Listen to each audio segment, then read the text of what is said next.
New York, Los Angeles, San Francisco, America's biggest cities have long reigned as the nation's economic and cultural capitals. But is that still true in the wake of COVID and the rise of remote life?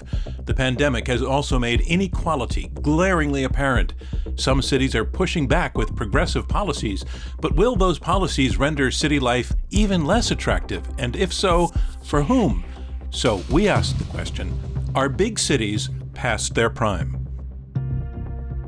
Hi, everybody, and welcome. And yes, that is a question that has been taking shape really now for many years now, as cities have been undergoing population and demographic shifts, and technology has been changing the way we live everywhere. But with the pandemic, all of this happening at hyperspeed, these changes and shifts. We have Zoom towns popping up around the country. We have people using services like Amazon to get the things they want and need without ever having to go outside their front door.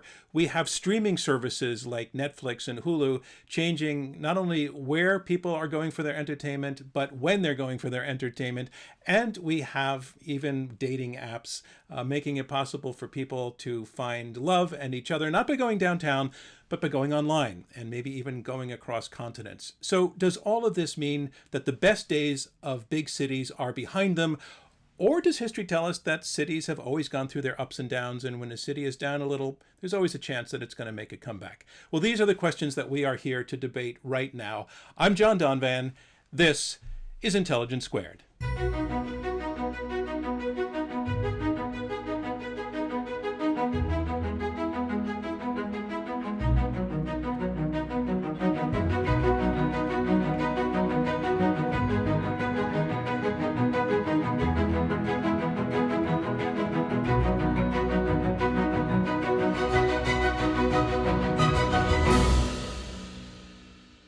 Okay, everybody, delighted that you are here with us today, because not only do we think you're going to enjoy and learn from this debate, but we also want you to participate in the debate. And we're going to ask you to do that by asking you to vote, in fact, 2 times, once before you've heard all of the arguments, and again after you've heard what all of the debaters have to say on the resolution, to tell us whether you are for, against, or undecided on the language, big cities are past their prime. And we will name as the winner of the debate the team whose numbers change the most in percentage point terms between the first and the second vote. So the way that we would like you to vote is to go to iq2us.org.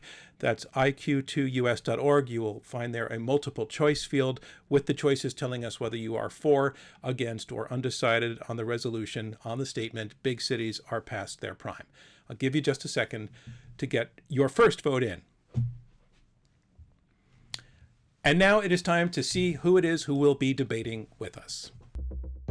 Arguing for the motion, big cities are past their prime, Jennifer Hernandez, an attorney and environmental advocate who has received numerous civil rights awards concerning land use and zoning laws. She's written 3 books and more than 50 articles on the topic.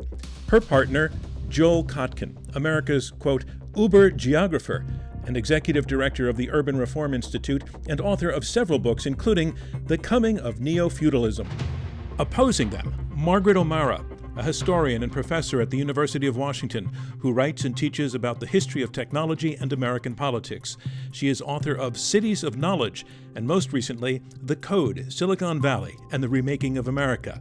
Her partner, Edward Glaser, an economist and professor at Harvard, and also the author of several books, including Triumph of the City and Survival of the City, The Future of Urban Life in an Age of Isolation. And now here we are, joined by our 4 debaters. I want to say Edward and Joel and Margaret and Jennifer, thanks so much for joining us for Intelligence Squared. Great to be here. Great to be here. So let's get right to it. We're going to go in 3 rounds, and the first round is opening statements by each debater in turn. Our first speaker will be Joel Kotkin. You'll be arguing in support of the motion that big cities are past their prime. Joel, it's your turn. Go for it. I think cities have been past their prime in many ways compared to where they were 40, 50 years ago for quite a long time. But I want to just define what I'm talking about, a city. I'm really talking about the core city.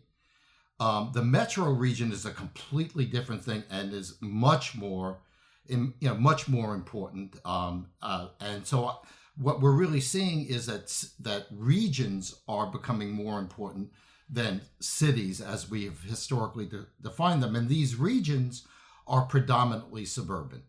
this has been accelerated by online. It allows people more options. Let's say if you live in Riverside, California, and your job is in Irvine, California, it's kind of the death march to do that every morning.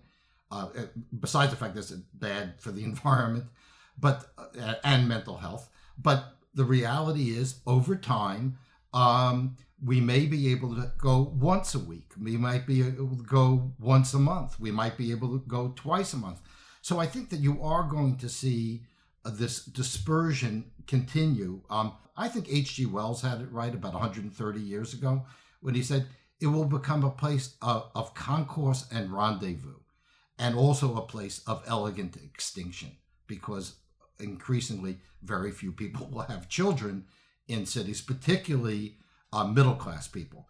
So what we're really talking about here is not that cities are going to die, but that their function will be different. It's not that cities are going to die or even core cities are going to die.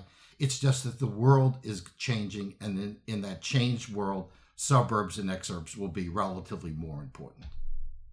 Thank you, Joel, very much for your opening statement. I want to go now to our next speaker, who will be arguing against the resolution that cities are past their prime. Here is Edward Glaser. Edward, it's your turn. Thank you. So I think if we take a global perspective, the case that cities are past their prime is laughably false, right? So in 2018, the UN projected that we would go from having 33 megacities to having 43 megacities over the next 12 years. These megacities are defined as having more than 10 million people in it. Today, more than 1 in 8 people live in these megacities.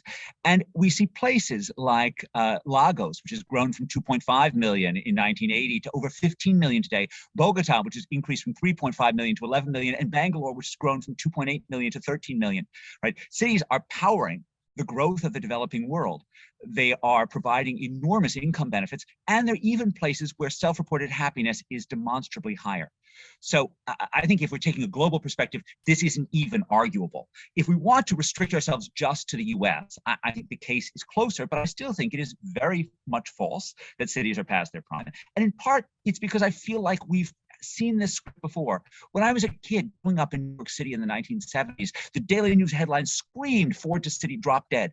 And it felt as if not just President Ford, but all of history was telling New York to drop dead. Because of changes in technology, because of the rise of suburbs, because of the death of distance, which meant that former urban powerhouses like the garment industry lost hundreds of thousands of jobs in a short period of time. And so consequently, Alvin Toffler, a futurist, writing in 1980, wondered whether or not the information technology of his age, the fax machine and the personal computer, would make the urban knowledge industries that had come to be the mainstay of city life obsolete. We'd all decamp to electronic cottages. And yet New York, even the core New York, even Manhattan, has experienced an enormous renaissance since 1980. Taken as a whole, New York City's metro area real estate prices boomed 111% between 1978 and 1988. The city got safer, and it became more economically dynamic. And the reason for this, and this is of course not just about New York, it's about London, it's about Paris, it's about Chicago, it's about Los Angeles, is that what globalization and new technologies did is they radically increased the returns to being smart. They radically increased the returns to innovation. And we are a social species that gets smart by being around other smart people. And it was this advantage of the ability to learn from one another in cities, exactly what Joel was talking about when he was urging his kids to go to New York when they're young, that in fact cities came back. Now, looking forward, we've been through a terrible 2 years for cities. There's no sign that the basic urban function is disappearing, and there's no sign that in fact the value of knowledge is disappearing. Cities have been through much worse. They have been bombed. They've suffered worse plagues than this one, and they have come back because they play to humanity's greatest asset, which is our ability to work together, to collaborate, and to create incredible new innovations. Thanks. Thanks very much, Ed Glaser. And next up on screen, with an opening statement in support of the motion that big cities are past their prime, here is Jennifer Hernandez. Jennifer, the screen is yours. Thanks so much. I really appreciate being here. I wanted to just plunge in by first pointing out we are in an age of, I think, hyper-partisanship and finding division when we don't need it. So already the first two speakers have illustrated this. Joel has said regions are incredibly important. Megacities are incredibly important. And Ed echoed that. That's a point of agreement. What's, I think, not a point of agreement is the concept of core cities. And especially in California, where I work as a lawyer trying to get housing approved, by the way, is core cities as a function of climate imperative, high density, transit dependent housing has turned out to be a completely nonsensical concept. What do I mean by that? When you have achieved a level of housing stability and a car, you start saving, because the next step is to try to buy something. When you buy out. You can't buy in a core city. And buying is a really big deal.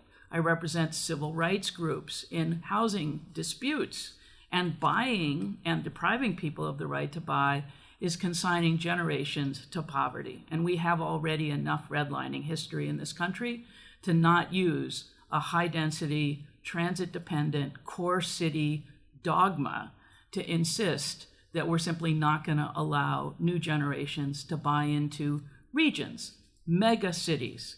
I grew up in the exurbs of the Bay Area, and my dad was a steelworker, so were my grandfathers. That's what's affordable, only that's not even affordable because we've stopped that level of growth in California. But the world has changed. Technology has changed. I'm sure there were people defending horses and buggies, and certainly I know the people were defending telegraphs. The world has changed. We just completed a big study now in the SCAG region, all of Southern California except San Diego, finding out who's telecommuting, who wants to telecommute, and even for essential workers who have to be on the job, they have the opportunity to buy into shorter work weeks, 4 days instead of 5, travel less, and do some of their functions from home. They also can do functions like banking and telemed and teletraining and continuing workforce training much more easily, and they can be civic participants much more easily. So I'll stop by saying there's convergence on a megacity, there's absolute disagreement on core cities. Thank you so much, Jennifer. So reminding everybody that our motion is big cities are past their prime, and here to make her opening statement in support of the motion that cities are past their prime, here is Margaret O'Mara. Margaret, your turn. Thank you so much, John. And it is really a pleasure to be here. Thank you to my partner, Ed Glaser. And thank you also acknowledging the arguments of our opponents, Joel and Jennifer. But I am here to forcefully argue against the motion that big cities are past their prime. They are not only in their prime, but perhaps their best days are yet to come. And here is why. If we take the long view throughout millennia, throughout human history, large cities, density of human settlement has been critical, not only for protection from harm, but also in creating commerce, building wealth, communities of sociability, and critically, communities of innovation and creativity where new ideas come together and advance social progress and human understanding. The concentration of people and ideas, the physical proximity has been generative of new technologies, of new ideas. It has been critical, as my partner Ed noted, we are social animals, and coming together has been critical for, it's the glue that brings human societies together, and density, urban density is critical. Cities are also extraordinarily resilient. There have been many premature obituaries written for cities. Cities have endured war, have endured epidemics and pandemics repeatedly. There is a reason that cities have have endured even in a digital age. And I point directly to the tech industry and the companies that are the biggest tech companies in the world at the moment. These are not, even though Alvin Toffler predicted that we would all retreat to our electronic cottages 40 years ago, as Ed noted, not only have we not done that, but the companies that build the technologies that enable such retreat and remote work have doubled down on physical campuses in the last 15 years. You have Apple investing $1 billion in a grand campus. You have Google and Facebook, you have Amazon up here in my town of Seattle, you have Amazon and Microsoft. And yes, not all of these are in traditional central business districts, but as I argue in my work, this concentration, the density of human settlement in places including Silicon Valley make them more urban than suburban, and they have been for quite some time. Cities are also dynamic. They're always changing. They're always resilient. We can never say this is the end. This is just the beginning. Thank you. Thanks very much, Margaret. And that concludes our first round. And our second round is much more of a freewheeling conversation in which you're encouraged to address one another. You can break in politely on one another. But I want to start with some questions from me. And my observation that I think to a certain degree, the two sides are presenting different frameworks. One side is talking about the ideal, and the other side is talking about what is. But I take note, I want to go to Ed Glaser. I take note that you said that there's no sign that the basic urban function is disappearing. Yet I hear your opponent, Joel, when he's describing the basic urban function, terms of that basic function, work, residence, middle class prosperity, that he would be making the case that those functions are totally broken. And I want to ask you to respond to some of that. So the fact that cities are unaffordable for middle class people, which and too many of them are, is not a sign of urban failure. It's a sign that people actually want to live in cities. It's a sign of robust demand for urban space colliding in, and I want to associate myself strongly with the move to permit more housing in California, anywhere, and particularly in California cities. But cities are not delivering enough housing to meet the demand. But if the demand wasn't there, as it wasn't in the 1970s, that problem disappears immediately. So this is not a sign that cities are failing. I agree with Joel that we have a big problem in terms of urban schools. I think that's exactly right. But, crime got a lot better over the last 30 years. We really did make progress on that, at least until the last 2 or 3. And it is at least is both a dire need and a great hope that, in fact, cities can improve their education.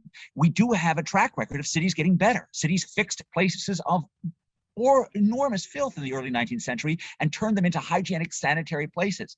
We can also do that with the children of the disadvantaged who grow up in cities. All right, let me let Joel jump in on that. Go ahead, Joel. For the type of units that families are not going to go into, their studio apartments, small one-bedroom, to go and think you're going to get a 3-bedroom apartment in New York is probably not going to happen.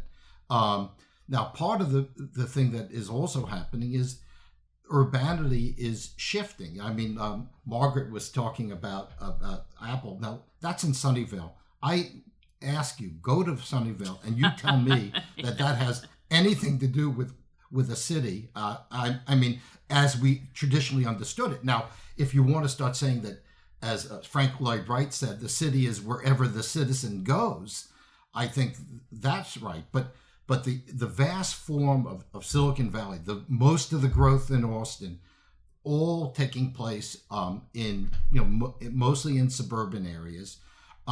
In terms of patents, according to Rich Florida's research, actually most patents are in fairly low areas in terms of density.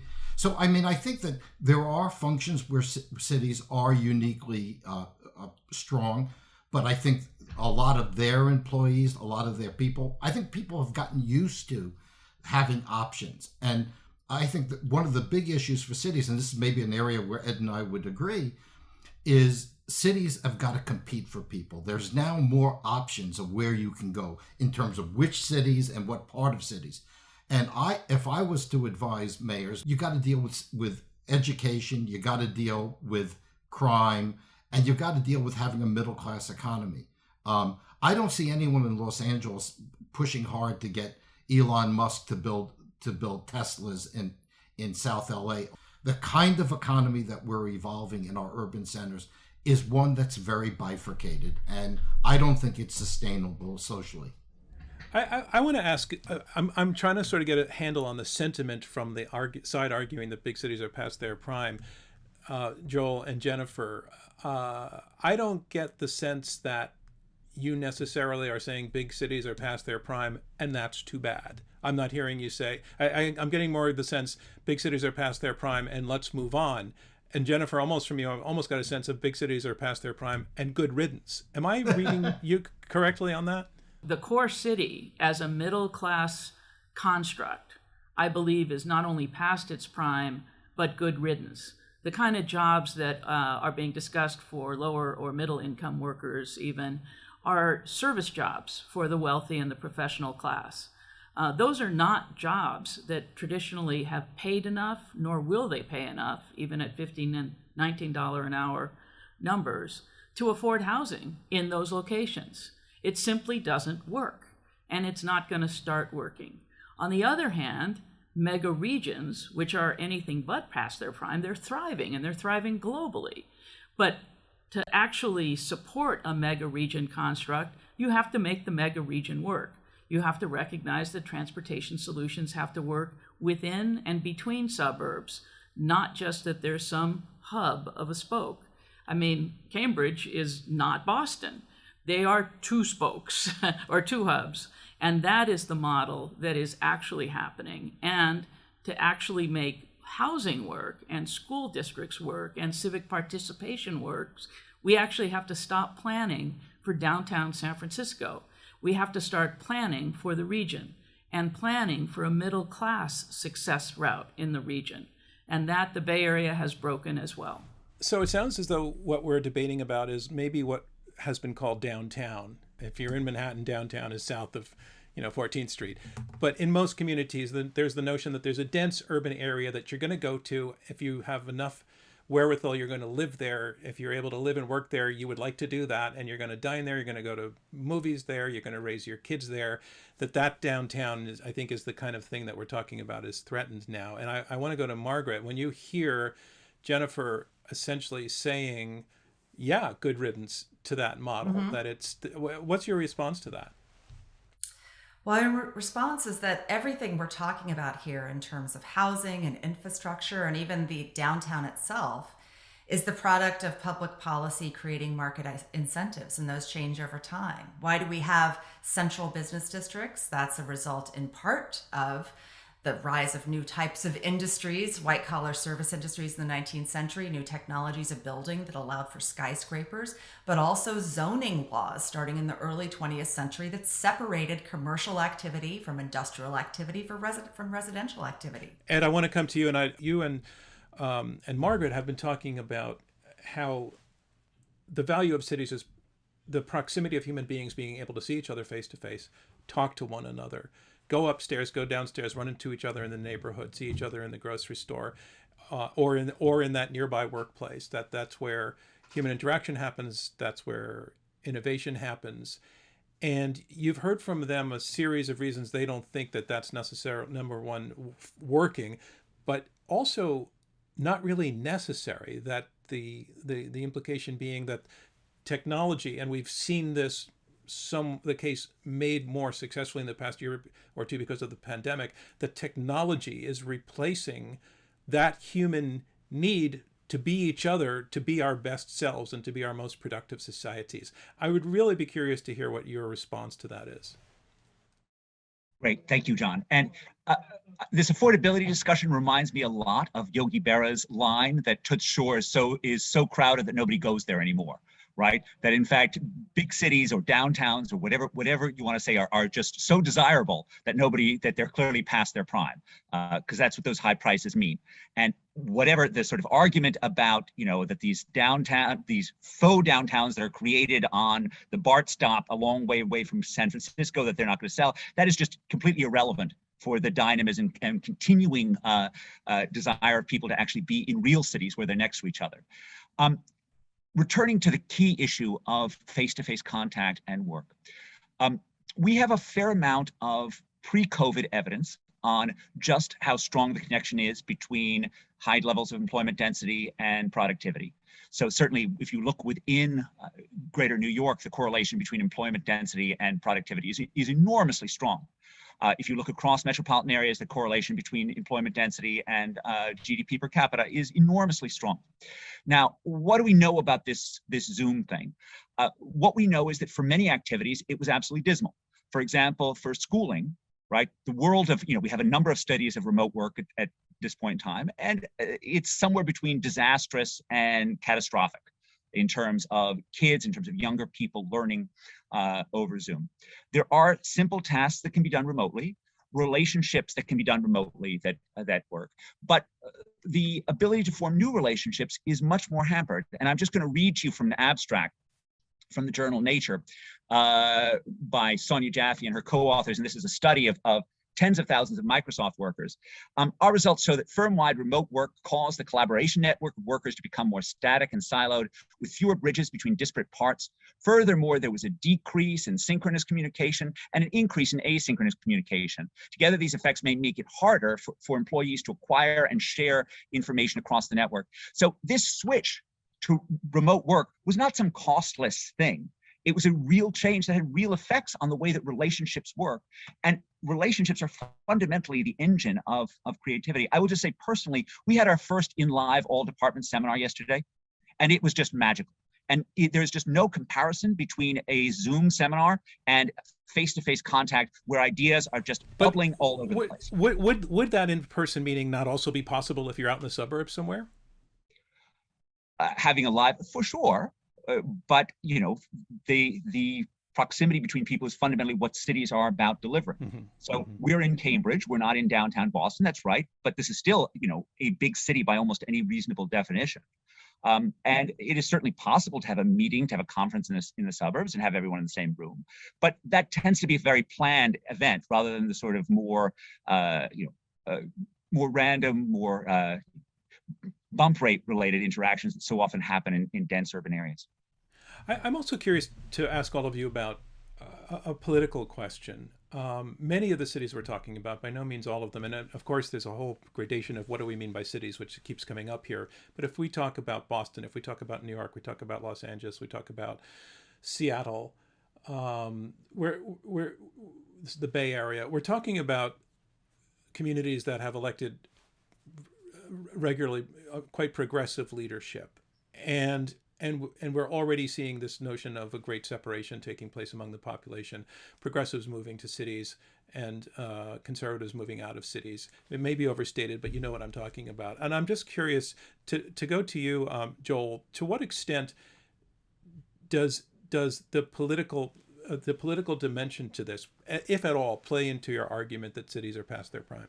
Well, first of all, and I think this is probably an area where Ed and I would probably agree, one of the great disasters for the cities has been the adoption of, you know, what we might want to call progressive, although I wouldn't call it historic progressivism. It's the new progressivism. In other words, when you elect DAs who, you know, choose not to enforce the law, or, you know, obviously you have the defund the police thing. You have, you have people like AOC blocking Amazon going to Queens, which, you know, would have been, I think Ed would agree, a pretty big stimulus to that area. So, I mean, the reality is we when cities did make their comeback that Ed talks about, which is, I think, legitimate, you think of who was there. You had Bob Lanier in Houston, you had Giuliani, and then you had Bloomberg, and then you had reform mayors in some of the other cities. We don't have that now. So the question is going to be, will cities somehow find a way of centering themselves, getting control of things? And then I think their chances will be much better. I don't think they'll ever go back to what they were in the past, just because history's moved on and, you know, the world is much bigger. But I do think that cities can rescue themselves and do much better if they can change their political stance. All right, Margaret, I didn't expect to get to a question like this, but based on what Joel's saying, you know, is there an argument that cities are more prime or more in their prime if they don't have progressive leadership? I mean, you can take that question however you want. Look, homeownership has been the vehicle for building personal wealth for the better part of a century. Of course, those that have been discriminated against, people of color in home ownership, systemically, generationally.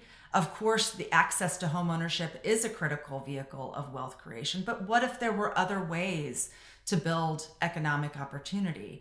Moving to the mass suburbanization since the 1950s has contributed to a more isolation.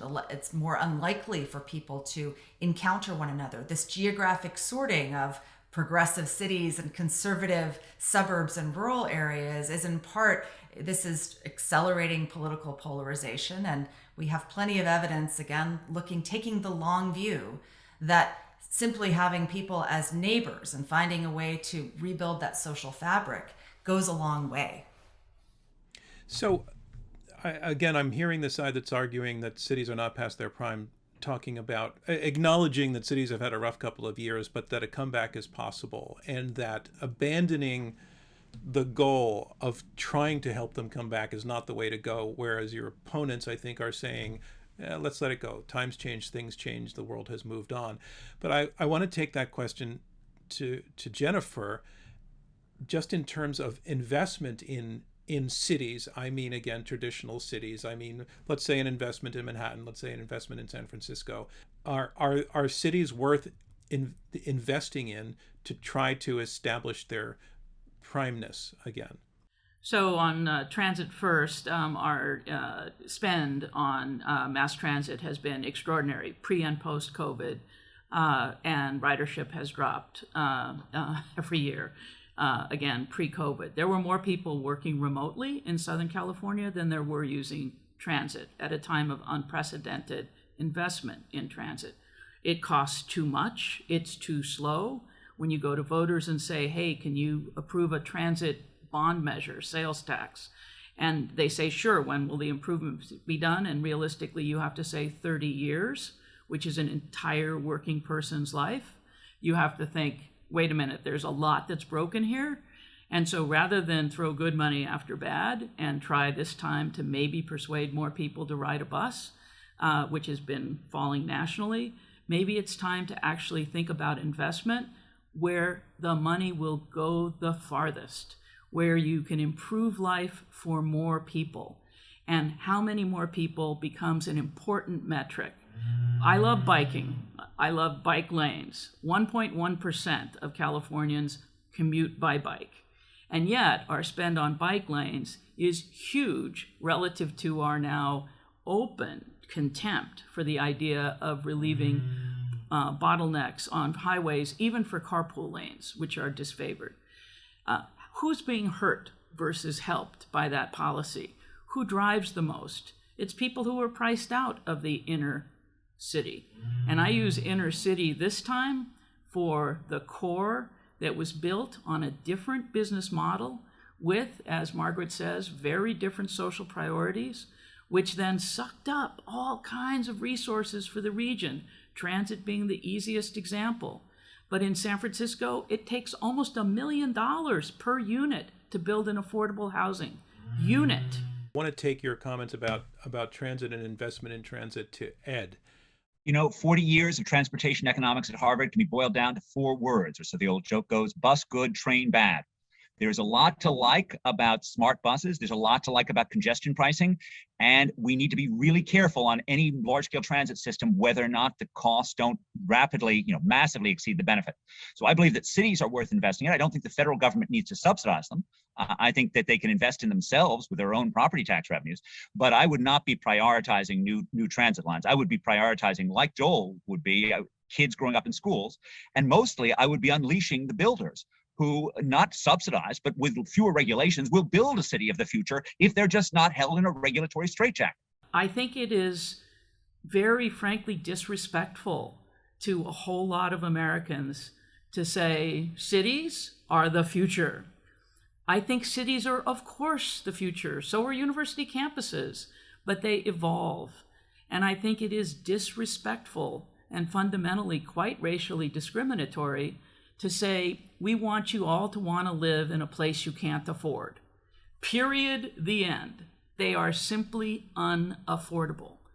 And so, yeah, I'd like to live in like a mansion too. But that's not a debate that we should be having. What would be your hope for San Francisco 15 years from now, and what's your fear?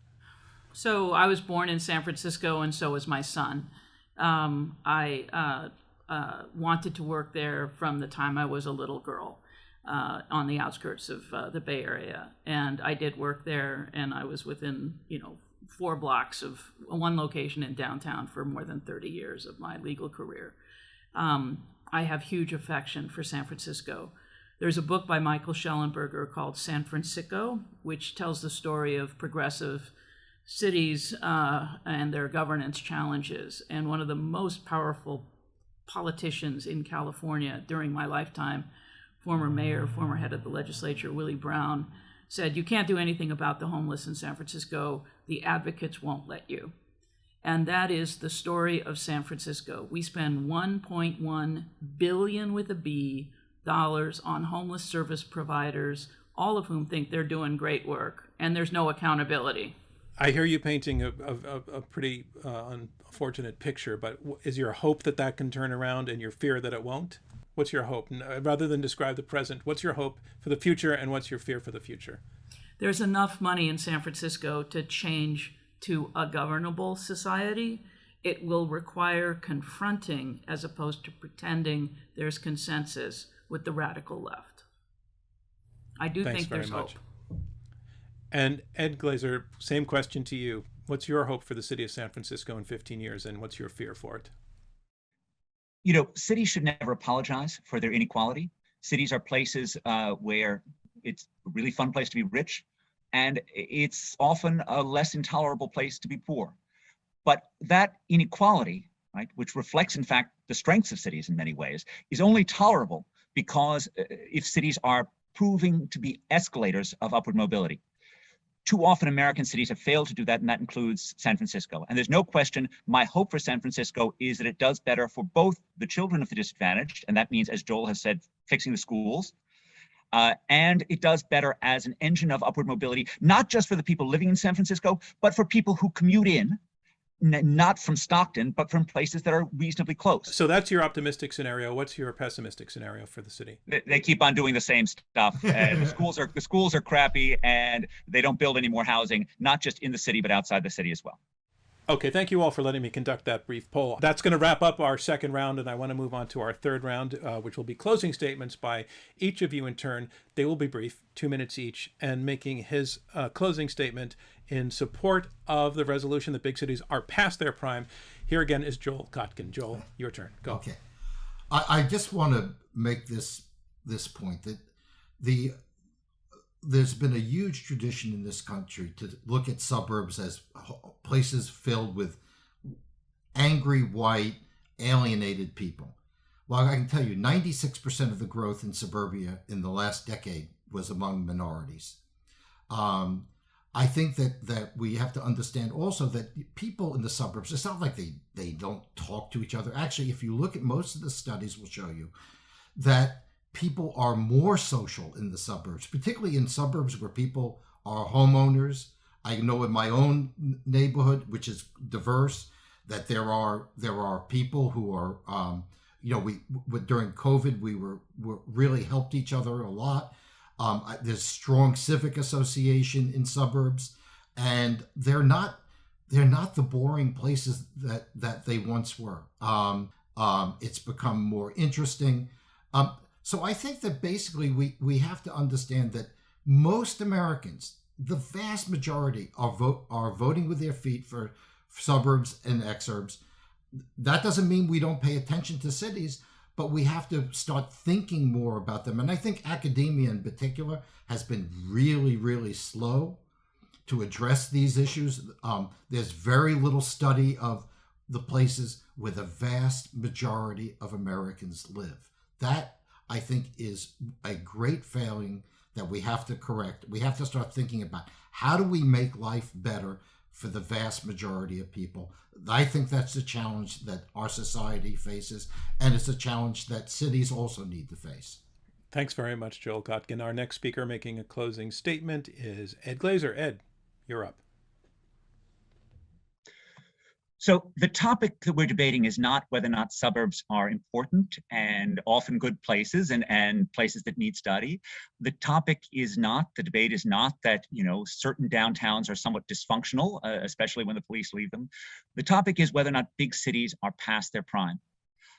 When I look around me in both the cities of the US and even more so in the cities of the developing world, I think that is very far from the case. And I want you to just go with me for a second to the Dharavi slum of Mumbai. I remember walking around there about 13 or 14 years ago. And every place you walk, you would see, new forms of human ingenuity. You would see, guys who are sewing ladies' undergarments, and you feel like you're in the Lower East Side of Manhattan in 1905. And you see guys who are recycling boxes, and that means chopping them up and turning them out inside out so you couldn't see the old labels. How did they learn? There was like money in that. The city must have told them somehow. Then you go down and you see a ceramics district where there are these people making pots, and they're so proud of them. They won't even take any money from you for them. These are people who came from places of enormous poverty, right? And there is no future in rural destitution. Places like Dharavi are places of possibility. They're places where there's a chance where we can change, where we're not just centered in subsistence agriculture that gets torn apart when the environmental factors get worse. They're places that are connected to the outside world. They're places where their children can actually have a chance.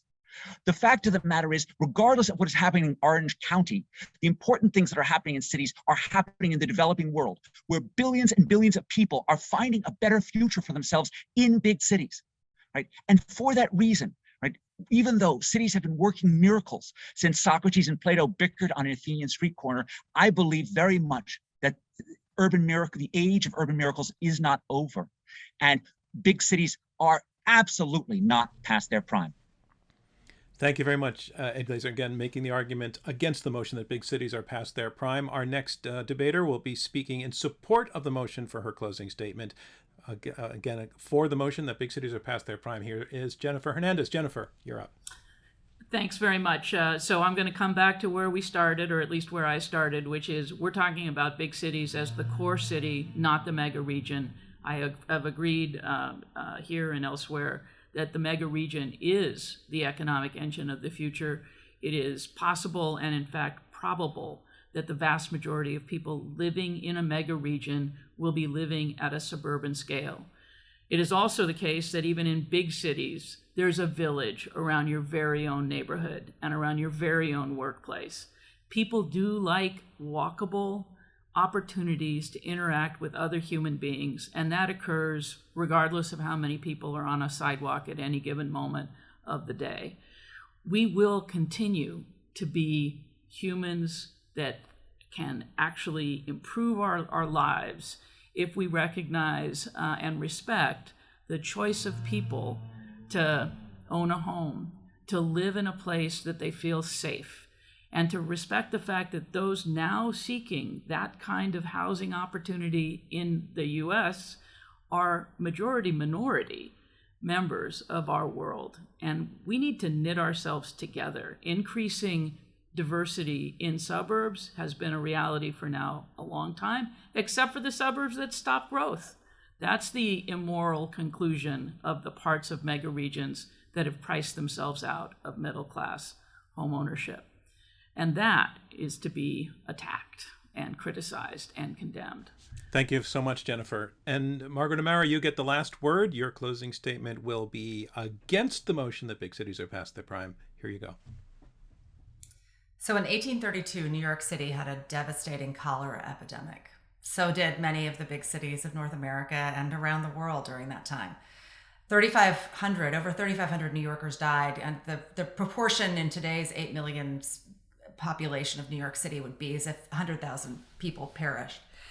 Those who died were disproportionately poor. A lot of immigrants, a lot of people who were not considered by New York's elites to be very worth saving. And yet, even though some of those elites in the cities devastated by epidemic did build country houses, became early suburbanites, at least living part of the year away from disease, there was a doubling down on creating infrastructure, public health infrastructure, physical infrastructure that would prevent these sort of devastating diseases from uprooting city life, because there was a recognition that cities were essential. They served essential functions, and I'm talking about core cities as hubs of commerce, as hubs of social life and cultural life. Let me tell you another story about my city, Seattle, which in 1971 had been so devastated by job cuts at its major employer, Boeing, which had sheared off over 60,000 jobs in the region, and countless others closed as a result. There are two real estate agents put up a billboard on one of the main arterials saying, "Will the last person leaving Seattle turn out the lights?" That's a kind of funny billboard to think about 50 years on, when Seattle is a tech hub, a boom town, in fact, choking on its own success. And so I think it's not that cities are past their prime. It's not that big cities in the United States don't have their problems. They certainly do. But those problems stem from the missing ingredient that was present in cities when they were at the peak of their vitality, which is a civic realm, a place where people of all incomes and all kinds could come together. Rebuilding that is critical, and leaders who invest in that, who become public servants investing in that rebuilding, will be critical. Thank you so much. Thank you, Margaret. And your closing closes the debate. That was the end of round 3. And now, to all of you who are watching, now we need you to vote that second time that I talked about in the beginning, reminding you that your vote will choose the winner of this debate. Between the first and the second vote, the team whose numbers go up the most in percentage point terms, that team will be named our winner. I'm going to ask you again to go to iq2us.org and register with us whether you are for, against, or undecided on this resolution. And as I mentioned earlier, we're going to be keeping this vote open for another 7 days so that people out there in the world, people who live in cities and people who don't live in cities, can also tell us where they stand on this resolution.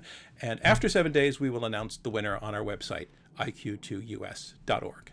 So with the competition over, and while I still have all 4 of you here, I just want to thank you so much for the way you did this, the homework that you did, the insight that you brought, the civility that you showed one another. I think that civility is somewhat based on the fact that in a lot of fundamental ways you agree, but you also disagreed in fundamental ways, and you presented your arguments with respect for one another and respect for the process, and you were clearly listening to each other, and that's a sort of rare thing these days. So to Ed and Margaret and Joel and Jennifer, thank you so much for taking part in this Intelligence Squared debate. Thank you. Thank you. And I want to thank all of you who are joining us by watching the debate, tuning in. We really appreciate that you're here. I also want to do a little bit of a commercial. We appreciate your support. We are a nonprofit organization, and we depend on the support of people like you to help us make these things happen and put them out to the world. We have all kinds of membership opportunities, donation opportunities, and we would love you to consider being part of this and to keep this going by going to our website, iq2us.org. So for being here, all of you out there in debate viewing land, thanks so much for joining us.